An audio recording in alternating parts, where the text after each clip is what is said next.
Senhoras e senhores, boa tarde. Obrigado pelo retorno. Pontualmente, reiniciamos, convocando agora um tom, agora do painel 3, comprovação e certificação, sustentabilidade baseada em evidências. Convido ao palco João Araújo, analista de relações institucionais e governamentais da Scania, e também o Luiz Gustavo Monteiro, diretor de operações da Transporte Cavalinho. Por favor.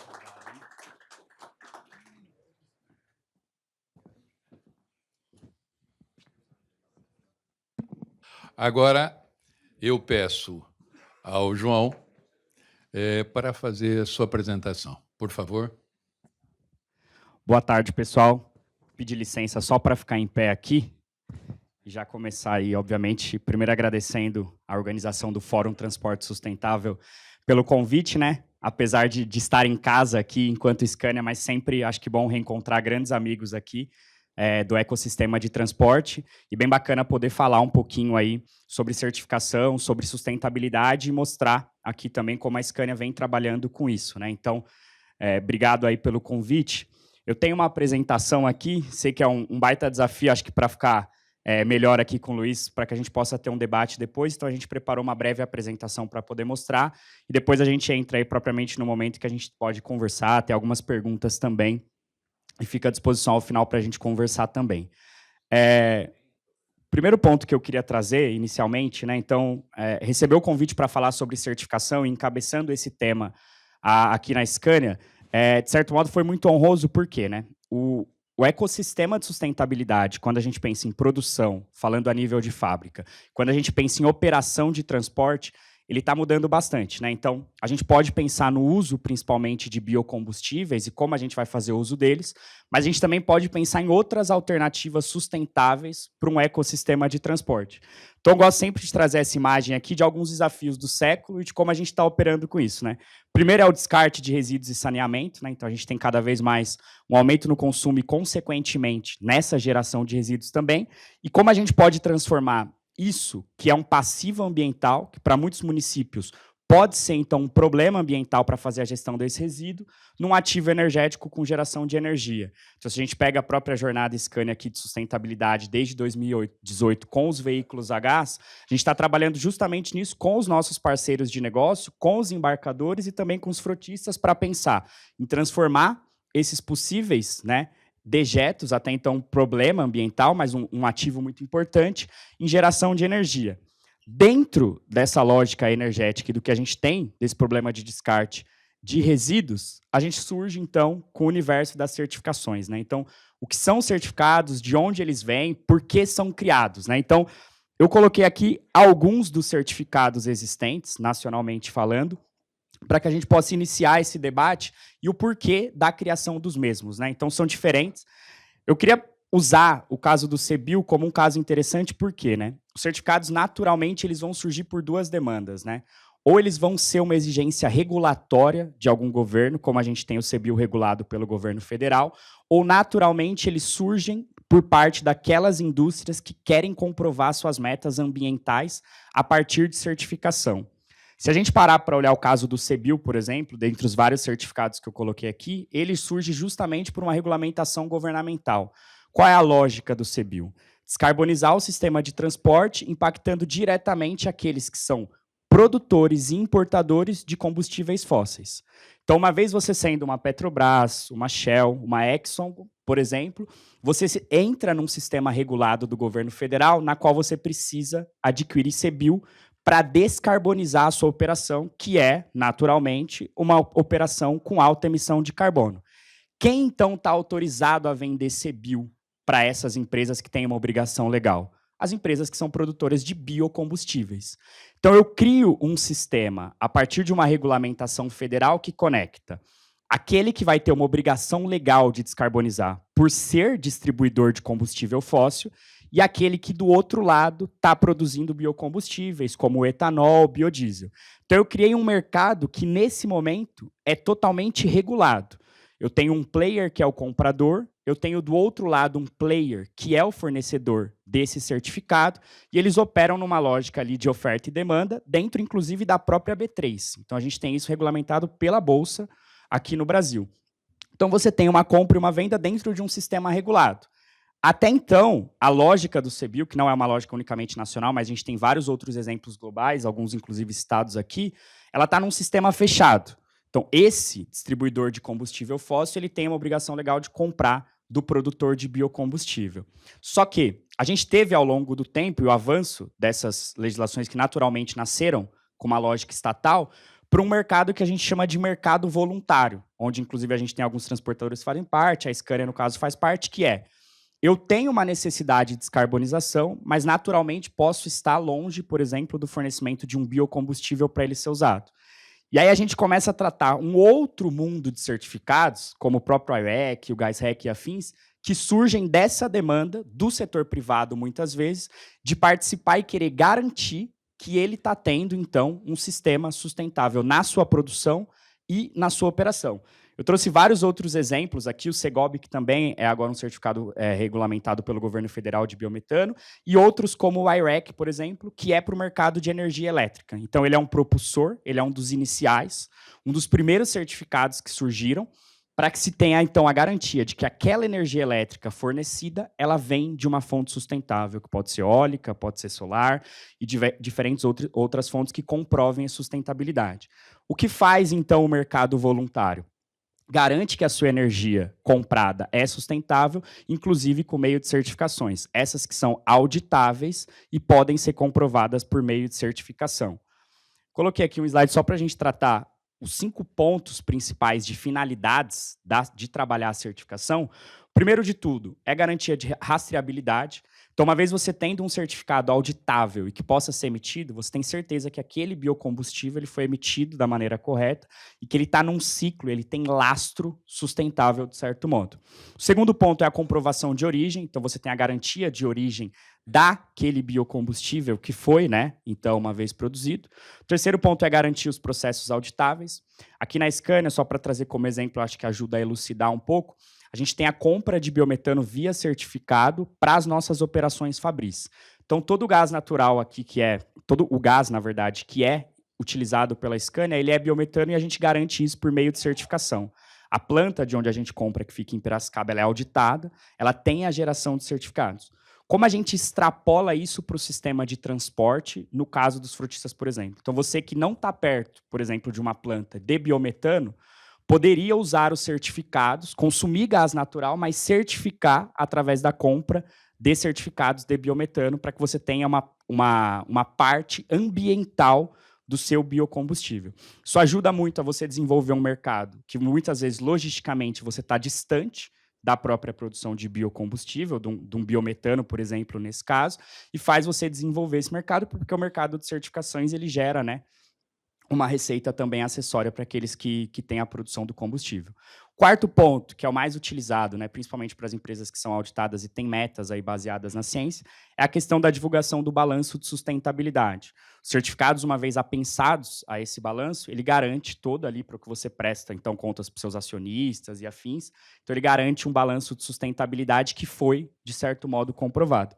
E, por fim, é o cumprimento de metas obrigatórias ou voluntárias. Então, obrigatórias, como mencionei, aquelas regulamentadas por leis federais, como é o caso do CBIO, para distribuidores, produtores e importadores de combustíveis fósseis, e, no caso do biometano, como é o caso do Segob também. Então, aqui, se eu puder só voltar um slide, hoje, por exemplo, a Petrobras ela tem uma obrigação legal de comprar CBIO por conta da sua produção e distribuição de gasolina e de diesel, e ela passou agora, esse ano, também a ter uma meta legal e obrigatória de comprar Segob, porque ela também é uma distribuidora de gás natural fóssil.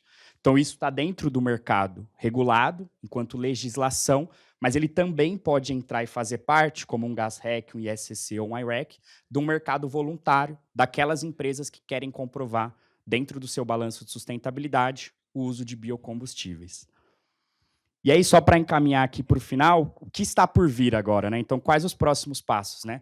boa parte dessa regulamentação ela ainda está em andamento. O próprio Segob, que é o Certificado de Garantia de Origem de Biometano, ele está em fase final de regulamentação, um ou outro ponto ali que falta finalizar, mas o primeiro ponto é o cumprimento das metas do combustível do futuro, que hoje é a principal lei federal que a gente tem com as metas de biocombustíveis, é a lei do combustível do futuro que prevê o percentual de etanol na gasolina, o percentual de biodiesel no diesel e o percentual de biometano a ser inserido no grid de gás natural fóssil. Então, o cumprimento das metas pelos agentes obrigados ou, então, também por aqueles agentes que fazem parte do mercado voluntário, caso da Scania, transportadores e afins. O início da operacionalização do Segob no mercado de gás. Então, para aqueles que têm os veículos a gás ou operações industriais com gás natural, vão poder se valer desse atributo ambiental do Segob, que criou para os produtores de biometano uma receita acessória até então inexistente, e a convivência de metas obrigatórias e voluntárias.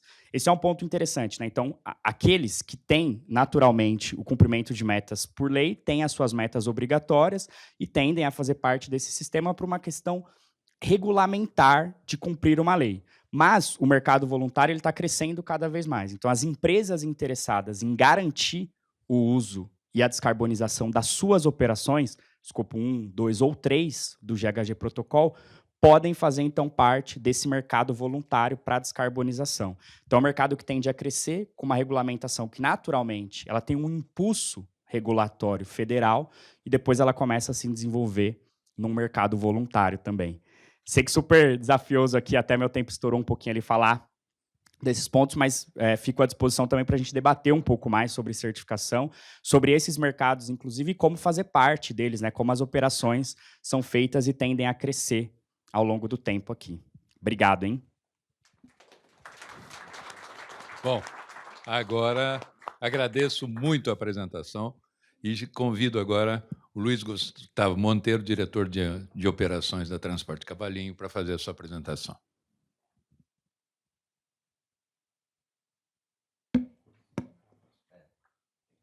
Boa tarde a todos. Primeiramente, eu gostaria de agradecer à Scania, ao Fórum de Transporte Sustentável, pelo convite. É uma honra estar aqui representando a Cavalinho. Rapidamente, um overview da Cavalinho. Cavalinho é uma empresa familiar, nasceu do sonho de um motorista gaúcho lá na década de 60.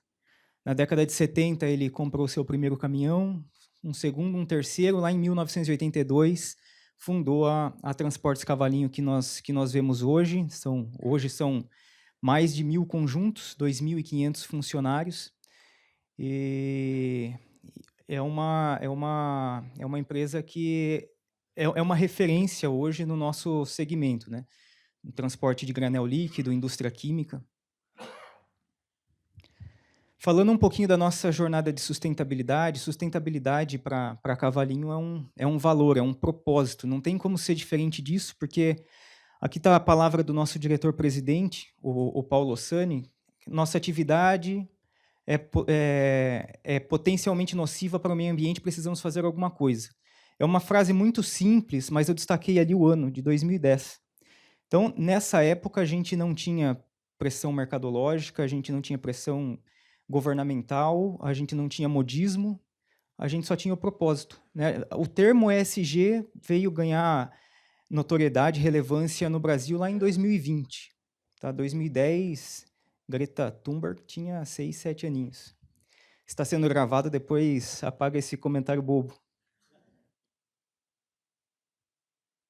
Então, a partir dessa reflexão, né, desse exame de consciência do nosso diretor-presidente, o ponto de partida é saber quanto nós emitimos. Antes de olhar para frente, que ações que a gente ia planejar, nós decidimos olhar para o nosso retrovisor e ver qual que era o tamanho da pegada que estava ficando ali de carbono. E lá em 2010, a gente encontrou uma dificuldade para encontrar uma empresa com especialidade para fazer esse inventário, né? Era tudo muito, muito novo. Encontramos uma empresa no Rio de Janeiro, a Ambio, que seguia o protocolo da GHG, SGS. Então, nós emitimos ali, em 2010, o nosso primeiro inventário de emissão e estamos em 2026, nós já temos aí 15 inventários subsequentes. A partir desse diagnóstico, desse inventário lá de 2010, nós descobrimos que a nossa emissão era de 1,27 kg de carbono por quilômetro rodado. Nós definimos, junto com essa empresa parceira, uma meta. Então, nós definimos que em 20 anos, a partir de 2010, a gente reduziria em 30% o nosso fator de emissão. E abrimos 4 frentes, não necessariamente num mesmo momento, mas uma das frentes é o capital humano. Então, a gente tem um centro de treinamento no Rio Grande do Sul, chamado Centro-Nor, por onde já passaram mais de 16 mil motoristas treinados, não só da Cavalinho, a gente faz treinamento também para o mercado. É uma estrutura, uma infraestrutura muito grande, era um seminário, então o motorista ele fica hospedado, né? Ele fica durante uma semana em treinamento, hard skill, soft skill, a gente tem uma psicóloga, caminhão carregado, então ele faz ali uma rota antes da carga teórica e depois, no final do treinamento, ele repete essa rota para comparar o resultado, o ganho dele com ele mesmo. E a partir de 2010, então, depois desse insight, a gente deu um foco maior em sustentabilidade. Ainda em capital humano, você aplica o treinamento uma semana. Se você não acompanha esse treinamento, a tendência é que o comportamento desse motorista retorne àquilo que ele era. Então, nós buscamos, através de tecnologia. O bacana é que esse último painel ele acaba concatenando um pouquinho daquilo que a gente viu nos outros, né? Então, a tecnologia, a gente investiu numa ferramenta que é acoplada lá na Redecam do caminhão, que ela mede o comportamento desse motorista em tempo real. Ele também tem um aplicativo que ele acompanha, é uma gamificação. Então, tem vários parâmetros, a direção na faixa econômica de giro do motor ligado parado, previsibilidade. Enfim, são vários parâmetros que são pontuados e vai gerando uma pontuação para esse motorista, e ele é recompensado ou ele é reciclado, né? Ele retorna ali para o centro de treinamento para uma reciclagem. Uma outra frente que nós abrimos na parte de eficiência e atualização tecnológica, então nós definimos uma política de renovação de frota. Como eu comentei, são mais de 1.000 conjuntos, a idade média da frota é menor do que 3 anos, e um sistema rigoroso de manutenção, que é um caminhão bem regulado, ele emite menos. Ainda atualização tecnológica, nós temos esse projeto, que é um projeto para implantação de equipamentos de maior capacidade. Acho que o exemplo que o Gustavo trouxe aqui dos ônibus de 2 andares, esse é o ônibus de 2 andares para a nossa operação. Então, a gente tinha carretas de 3 eixos simples ou espaçados, e aí a gente, em parceria com o cliente, porque depende da infra do cliente tem infraestrutura para adotar esse tipo de caminhão, que é maior, exige mais infra para manobrabilidade, etc. Mas é um equipamento que ele transporta mais carga, com uma quantidade menor de viagens, menos emissões e mais seguranças, porque menos viagens é menos exposição do veículo, menos movimentação de carga e descarga, que no nosso segmento de produto perigoso é bastante relevante.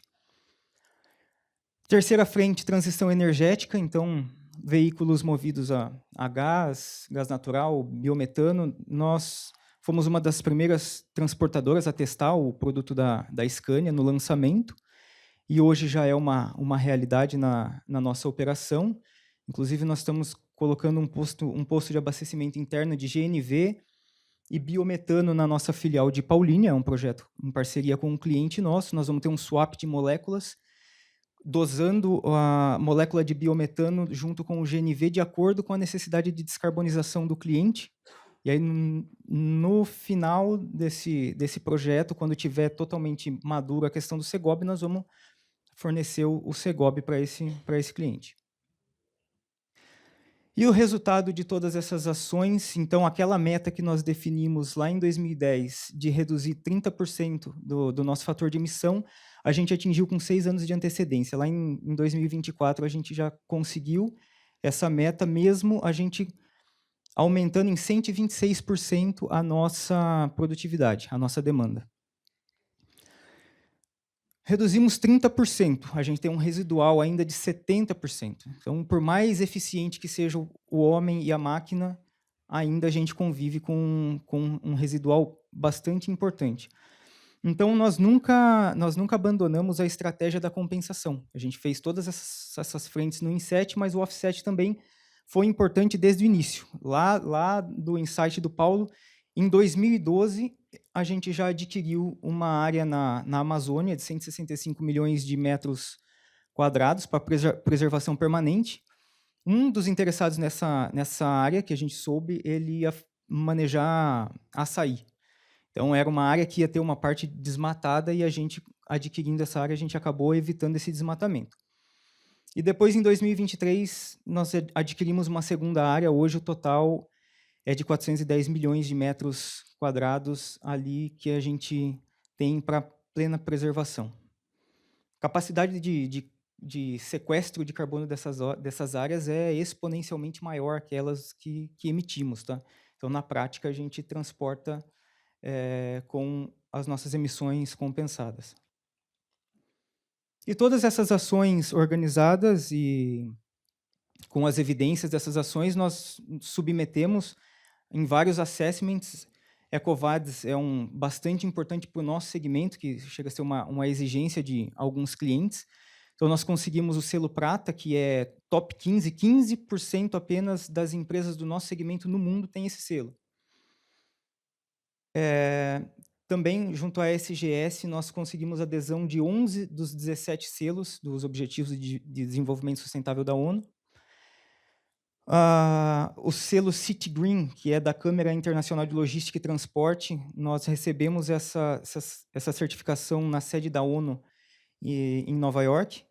Apenas 4 empresas do segmento no Brasil têm essa certificação.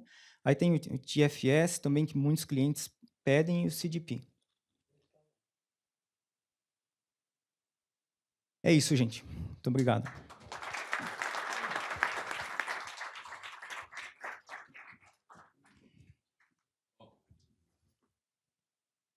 Parabéns pela apresentação. Vamos, então, às perguntas. Primeiro, ao João.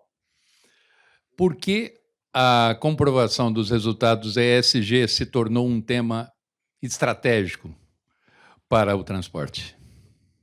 Obrigado pela pergunta, Fred. Acho que o Luiz conseguiu trazer alguns tópicos, inclusive, que me ajudam na resposta agora, né? Então, por que comprovar? Por que o tema de certificados vem ganhando escala? Porque é importante a gente ter essas comprovações. Acho que, falando aqui do ecossistema do universo de transporte, o principal ponto e a principal ponderação geralmente a demanda ela vem naturalmente do cliente, né? Então, o embarcador, o contratador do sistema de transporte. E para esses, né, que a gente sente que são os principais indutores, além daquelas, obviamente, disruptivas, como algumas que a gente tem aqui, a gente vê que há uma necessidade natural de se comprovar a redução de emissões, né? Então, tem um termo que tem ficado cada vez mais famoso, que é o tal do greenwashing, né? Então, você tenta dar uma certa roupagem verde para a sua operação, e se você analisar a fundo, talvez ela não seja tão sustentável quanto ela tem se declarado. Então, a certificação e o fato, né, dentre essas várias que eu mostrei aqui, e o fato delas serem certificações auditáveis, que garantam ali uma isonomia do começo da produção desse biocombustível até o final, ela traz para a operação de transporte uma garantia, aí sim, real de sustentabilidade. Então, você consegue comprovar, por meio desses mecanismos que são rigorosos e internacionalmente aceitos, que você tem feito, né, ações e promovido, de fato, ações de sustentabilidade na produção desses biocombustíveis. Então, acho que é isso, né? Você garantir e ter uma lisura desse processo quanto à possibilidade de declaração de bens mais sustentáveis. Quando a gente vai, por exemplo, para o Segob, né, que é então agora o Certificado de Garantia de Origem do Biometano Nacional, acho que é importante, inclusive, a gente ter dentro desse ecossistema aqui no Brasil uma aceitação e uma fungibilidade, né, que é o termo que a gente usa, dele globalmente falando, para que isso possa ser, inclusive, comprovado internacionalmente. O uso de um certificado nacional, que tem lastro, que é tangível e que é regulado por um ordenamento jurídico federal como um todo para comprovar a sustentabilidade. Bom, agora, tal como a gente poderia esperar, a vez do Luiz Gustavo. Luiz Gustavo, o que motivou a Transporte Cavalinho a investir em certificações e métricas de sustentabilidade? Eu digo que foi propósito, daquele desejo do Paulo em fazer algo diferente, não tem outro caminho senão a gente buscar as métricas, entender, fazer o diagnóstico, saber aonde nós estamos e começar a medir as ações para chegar no nosso objetivo. Certo. E em relação às certificações, eu acho que é o resultado, é uma forma da gente tangibilizar todas essas ações lá no final para agregar algum valor para o cliente. Voltando para o João, como certificações e indicadores podem fortalecer a relação entre indústria, transportadores e embarcadores? Mais complexa essa, né? Mas eu acho que o uso da certificação, ele entrega, no final do dia, uma garantia de que todo aquele processo entre os embarcadores, entre os transportadores e a própria indústria, eles estão num caminho correto de sustentabilidade.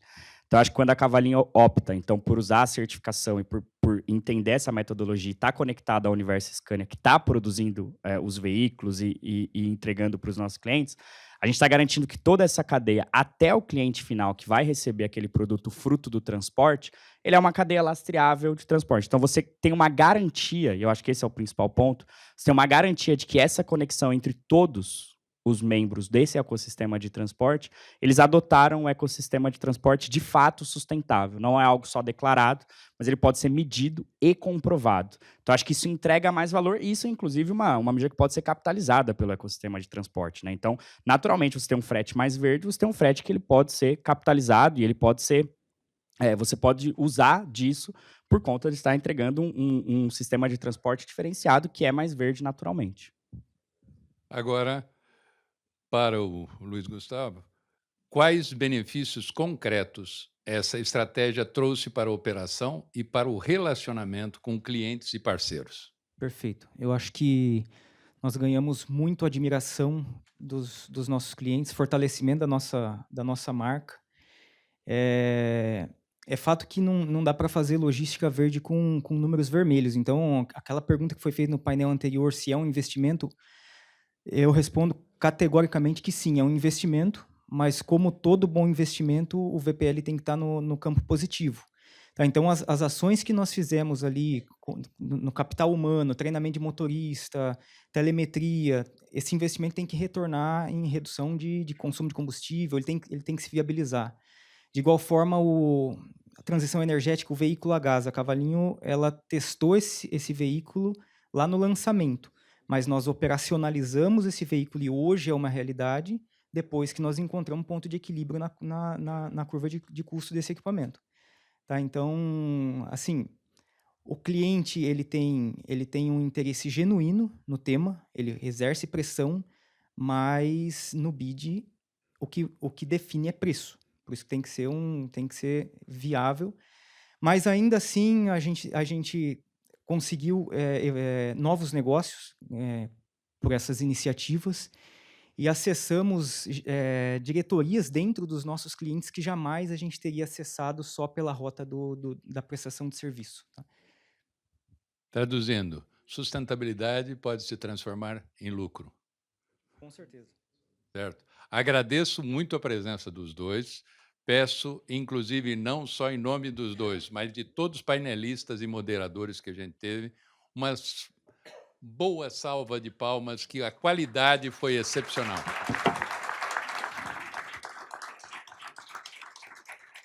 Esta é a nossa 9ª edição e dá para dizer que essa 9ª edição, feita aqui na Scania, provavelmente mostrou toda a possibilidade de crescimento, de maturidade das próprias edições. Essa 9ª edição, a gente teve painéis realmente espetaculares. Não que nas outras não tenham aparecido, mas dessa vez se destacou muito.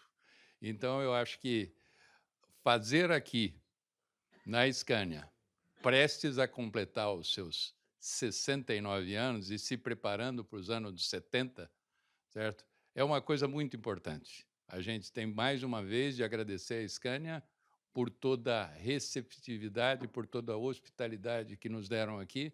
Foi alguma coisa realmente muito boa. E aí, eu peço agora a todos, mais uma vez, uma salva de palmas para essa turma.